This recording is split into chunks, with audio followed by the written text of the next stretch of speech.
అందరికీ నమస్కారం అండి. నేను ఏదైతే లంకలపాలెం జంక్షన్లో జరిగిన యాక్సిడెంట్ ఏదైతే ఉందో దానిలో ముగ్గురు చనిపోయారండి. సో పోలీస్ వాళ్ళు ఇమీడియట్గా యాక్ట్ చేసి ఎవరైతే ఇంజ్యూర్ అయ్యారో వాళ్ళని హాస్పిటల్కి షిఫ్ట్ చేయడం జరిగింది.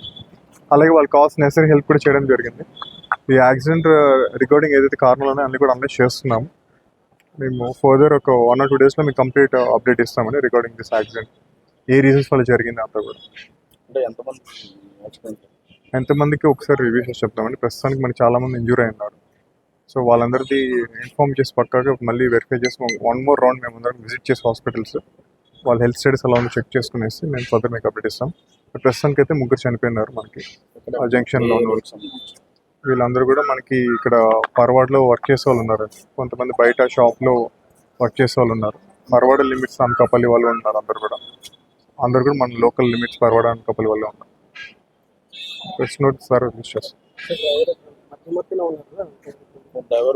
అంటే డ్రైవర్ మద్యం మత్తులో అనేది మనకి ఇంకా వెరిఫై కాలేదు. మేము కావాల్సిన నెసరీ టెస్ట్ కూడా చేపిస్తున్నాము. డెఫినెట్గా ఉన్నట్లయితే మాత్రం definitely already based on the preliminary report మేము చాలా స్ట్రింజెంట్ యాక్షన్ తీసుకుంటున్నాము.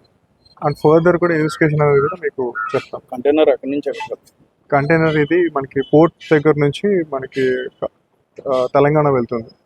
కంటైనర్లో సమ్ చిక్ పీస్ మన శనగలు అంటారు కదా, అవి తీసుకెళ్తున్నారు. సో కంటైనర్ తెలంగాణకి వెళ్ళేది, ఇన్బౌండ్ తెలంగాణకి వెళ్ళేది కంటైనర్.